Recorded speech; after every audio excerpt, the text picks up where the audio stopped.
Hey guys, welcome back to Andy's Dinosaur Reviews, and today we have some new Rebor figures to take a look at. These are some very much so anticipated Rebor figures. These, as we can see, are the Tyrannosaurus Rex carcass, Bites the Dust Plain, and Jungle variants, which obviously are both very Jurassic Park inspired figures of the deceased Tyrannosaurus Rex. And I think both look incredibly nice here on the front of the box. The box art looks very, very nicely done, as the Rebor boxes usually do, and then on the back it pretty much just shows the opposite of the dinosaur that is included. As the female is on the front of this box, we've got the male variant here on the back. So let's go ahead and break these open and take a look at them. As per usual with Rebor and their Tyrannosaurus figures, you have to connect the tail and then push it on there. It takes a little bit of elbow grease, but once it gets on there, it actually looks pretty nice. I feel like the seam is actually not too bad on this. Looks better actually than the Killer Queen version, the living Tyrannosaurus. And then we also have the female variant here as well. Really nice looking, I will say. Both of them look quite nice here at first glance. You can definitely see the seam a bit more on the female version, I think, than the male, but they both do look really good. The sculpt actually looks ridiculously nice as far as really portraying a deceased Tyrannosaurus Rex. So let's go ahead and get a closer look at both right now. So we will start with the male version, the male color scheme, because as far as the sculpt goes, both are technically male, because it has the kind of larger, bulkier neck and the slightly resculpted head sculpt to look more like the male Tyrannosaurus as opposed to the female. But again, there's also a female coloring similar to the Killer Queen, as we had a male paint scheme on the female sculpt. So definitely very cool to have both. Hopefully we'll get a living version of this kind of resculpted neck variant at some point. But taking a look up here at the head sculpt, I think the sculpt in this is beautiful, really nicely portraying that picture perfect JP male Rex type of an appearance, and definitely very nicely done as far as the texturing of the skin,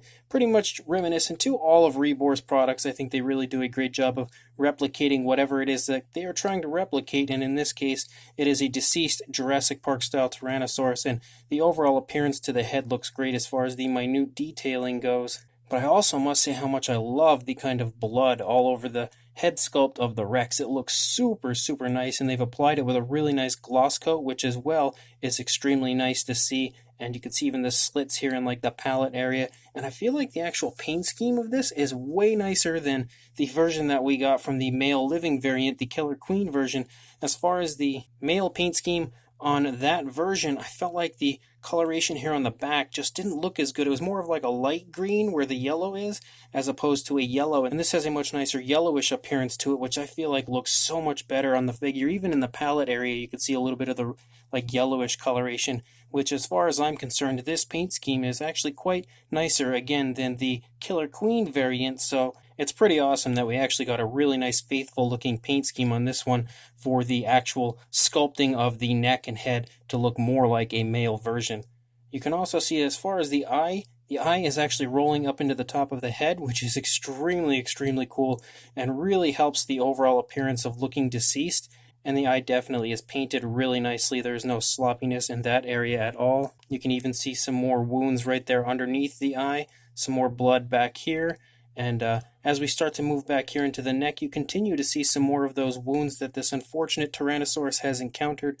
Again, the sculpt work of the larger area of the neck here, this kind of underside that is just significantly larger on the male versions of the Tyrannosaurus, looks really good as far as what Rebor has done here. And you can even see how it's kind of hanging again due to the Rex laying down on its side. Really cool attention to detail right there. When I first got this out, I actually looked at it and thought that the jaw articulated, because you could see the seam here. It really looks like it has an articulated jaw, but it actually does not seem to have one. I don't know why I thought that the jaw articulated. I almost tried to pull it open, probably would have broken it had I done that. But if you actually look at the inside of the mouth here, what we can see looks really good. You can see the teeth and everything are beautiful, having that very nice translucent appearance like we usually see on the Rebor dinosaurs. If we take a look at the opposing side, actually, if we look right here at the front again, look at how beautiful that is. That looks super, super nice. Incredibly Jurassic Park-like right there. But again, the teeth look great as far as that translucent appearance, if my camera would focus on them. And it looks great the whole way through. Very nicely done. We can't really see too much more inside the mouth as far as the sculpt and paint and anything else that's in there, but what we can see definitely does look really good, and I love that even the jaw is a little bit crooked in comparison to where it would be if this were still alive, so that, again, is just another area that kind of shows the deceased nature of the dinosaur. Beautiful skin wrinkling and everything right here in the neck, beautiful creasing and really nice skin texture as we move back here into the body of the dinosaur. Some more slits up here on the top, and I love that they're really nicely sculpted in and beautifully painted. Again, the blood looks completely genuine here on the dinosaur. You can see the rib cage a little bit right there. The arms look great as we come down here into the arms, and you can also see how the arm kind of leans over.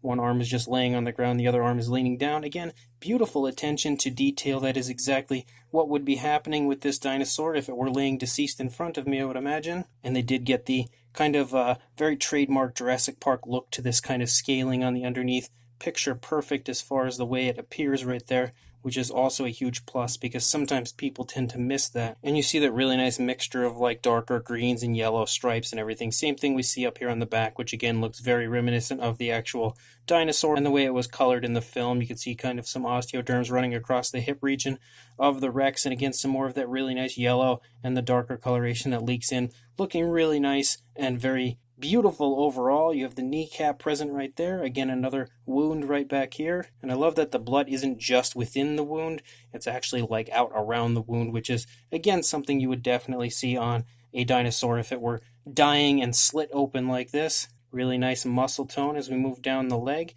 Again, the foot as well is kind of laying over top of the body here, down on the ground a little bit, which is very realistically done as far as the sculpt goes. Beautiful foot sculpt as well. Really nicely done actually on both feet.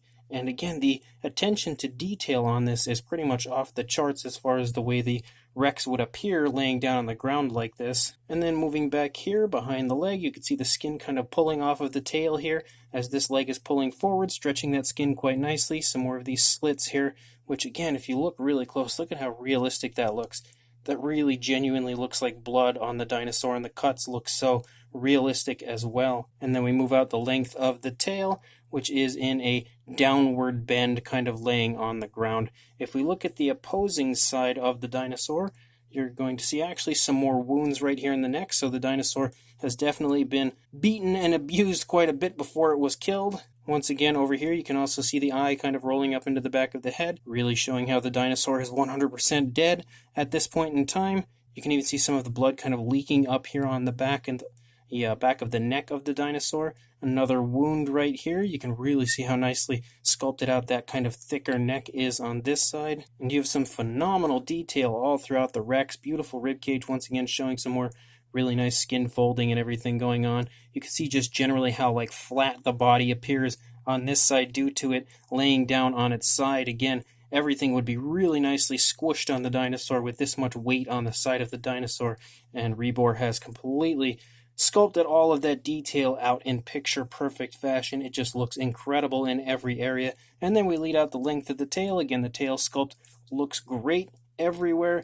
The Rex looks so realistic with the positioning of the body and the way it's sculpted. The wounds look amazing on this, as does the paint job. Just looks picture perfect as far as I'm concerned. So tremendous job on that one. And then as far as the female, the doe version, you can see again these slits are all over the place. We've got lots of blood. We have kind of blood down here on the lower jaw, which you didn't see that as much on the male version. So there is definitely a little bit of difference between the male and female version. Of course, the sculpt is the same, but at least they've like added blood in certain spots that the male version didn't really have it, or at least as far as mine are concerned. Again, the eye is rolled back into the head right there. But again, as we move back, you can see how nice the wounds and everything look. You can see some beautiful tones of brown used, some darker tones and some lighter tones. As we get down to the underside, we have this nice kind of like an off-white coloration. We also seem to have a pretty nice wash included to bring some of the detail out quite beautifully. And then you can see some more of the wounds. Again, the blood is kind of splattered all over the skin, which is very realistic and very reminiscent of what would actually be occurring on the dinosaur if it were cut and bleeding out this way. I love the paint of the feet. They painted the scoots of the toes really nicely with the scoots all highlighted with the blackish coloration. Looks great. You have some nice stripes down the arm up here as well. And then we move out into the tail. We do have some more stripes that run down, but they're just not quite as vibrant as we saw on the Killer Queen variant. So again, it looks a little different than that version did. And then looking at the opposing side, again, beautiful as far as the sculpt goes, but I really love the paintwork, how they've applied the blood and everything, and the wounds all over the body. The teeth as well look very translucent, but you can actually see quite a bit of blood on the teeth of this Tyrannosaurus. So whatever this dinosaur was killed by, you could see that at least at some point it seems as though maybe it got a hold of the other dinosaur and did do some damage, as it does have blood in the mouth, and I don't remember that being quite so apparent on the male version, so that is really cool. Or maybe that's just some blood coming out of the throat or something of this Tyrannosaurus when it died, but I'm definitely going to go ahead and say that that was just some damage inflicted on the part of this Rex, because I mean, it's a Tyrannosaurus. It's probably going to get some sort of damage on whatever is trying to kill it, and I think that's a really cool, very small touch on the part of Rebor. But again, as we move down the body, you can see how beautifully painted it is. The paintwork is absolutely phenomenal as far as I'm concerned on both this male and female variant of the deceased Tyrannosaurus Rex. Looks great the whole way down the body. The sculpt looks beautiful beyond belief. So incredible work on the part of Rebor for sure. As far as a size goes on our Tyrannosaurus figures, if we go from the tail to the snout, you are looking at about 13.5 inches, or about 34, maybe 34.5 centimeters as far as a length from the tip of the tail to the tip of the snout. You're probably not going to get much else as far as the size on this figure goes, because we would normally measure the height, but considering the dinosaur is dead on the ground, we don't really have much of a height to look at. So for a size comparison, there is Mr. Papo T-Rex, the Attack Pack Colovosaurus, and Robert Muldoon next to our deceased Rebor Tyrannosaurus figures, and you can see that as far as these go, there is definitely some significant size difference even between the deceased Rex and the Papo Rex, who is, again, I think in a similar size range, but maybe not quite, because again, these deceased versions look a good bit larger than Mr. Papo Rex there. And then for another size comparison, here is the Killer Queen, the female paint scheme, with both of our deceased Rex figures, and you can see that they definitely look like they are sized quite nicely to each other, perfectly fitting together as far as kind of a pack of Tyrannosaurs. A pretty sad scene here with our female Killer Queen looking down at some of its deceased comrades, but hopefully this will show you the size a little better if you happen to have the Killer Queen. And I know one size comparison many people are quite interested in seeing is the Nanmu Spinosaurus with the Bites the Dust deceased Tyrannosaurs from Reborn. You can definitely see how well they size up to each other. Not quite how the Spino sized up to the Rex that it killed in Jurassic Park 3. I feel like these ones here are a good bit closer to an adult size, and the one in Jurassic Park 3 was a little bit smaller, but maybe not. Maybe I'm wrong, actually. This could be around the correct size, as it's been quite a while since I've actually watched that film. But again, hopefully, if you happen to have the Nanmu Spinosaurus, you again have a really good idea of what the size difference is, because I'm thinking this is one diorama many people are going to want to use these for to recreate that scene in Jurassic Park 3. So definitely very nicely sized to each other. So these Rebor Bites the Dust deceased Tyrannosaurus figures are absolutely fantastic. A really good release on the part of Rebor, and probably one of my favorites from them in quite some time, because it's something that I feel like many people would want to own, and probably have wanted to own for quite a long time, ever since Jurassic Park 3 when that scene occurred, which angered many fans. I think a lot of people that weren't so upset about the Tyrannosaur being killed have always kind of wanted to have a diorama of that scene, and now if you happen to have the Nanmu Spinosaurus, you can go ahead and recreate that scene now, thankfully, thanks to Rebor introducing to us these really cool deceased Tyrannosaur figures. And as far as perfectly capturing that deceased Tyrannosaur look, they have completely knocked it right out of the park.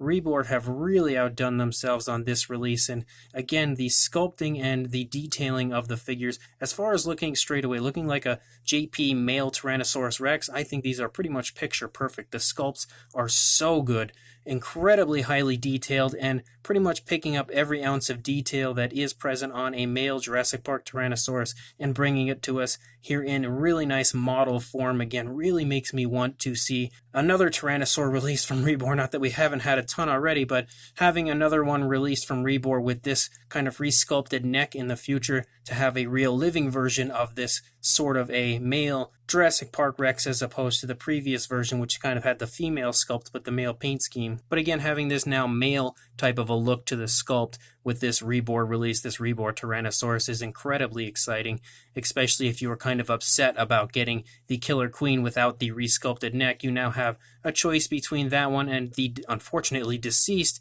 male Tyrannosaurus Rex. And I feel like as far as the paint scheme goes, again, I did state earlier that the paint scheme on this one, when it comes to the male, is really nicely done, much nicer than the Killer Queen variant, the jungle version of the Killer Queen, because it had more of like a light green where it should have been yellow, and I feel like Rebor completely picked that up and corrected it with this release, giving it that really nice yellowish coloration. And again, it looks phenomenal on the figure. They've done a great job as far as the kind of wounds on the figure and the blood effect that they've applied as well to both. It really does genuinely look about as realistic as blood's going to probably look on a dinosaur model, as well as the wounds themselves beautifully sculpted out throughout the sculpts of the figures and really looking genuinely like real wounds on a figure. I think Rebor as well has done a beautiful job in that aspect of the figures, as well as adding in their usual amounts of realism, like probably having the most realistic inside of the mouth and teeth on any dinosaur models currently out there. And the only one that is probably close to that as far as I'm concerned would be Nanmu, which they're pretty much right up there, I think, with Rebor at this point, which is perfect because you need the Nanmu Spinosaurus with the Rebor Tyrannosaurus to complete that scene. So it's awesome that the two companies that I think have the most realistic looking mouths on their models would be the two companies you need to recreate that diorama. But again, absolutely awesome releases from Rebor, and I highly recommend anybody interested in just picking them up, either or both. Either way, you're definitely not going to be disappointed in any way, shape, or form. So if you would like to pick these up, I will include a link to Everything Dinosaur where you can go ahead and do just that. So make sure you head to the description, head on over to Everything Dinosaur and pick yourself up some Rebor Bites the Dust Tyrannosaurus carcasses, and make sure you also like, comment, and subscribe, and I will see you in the next review. Thanks for watching.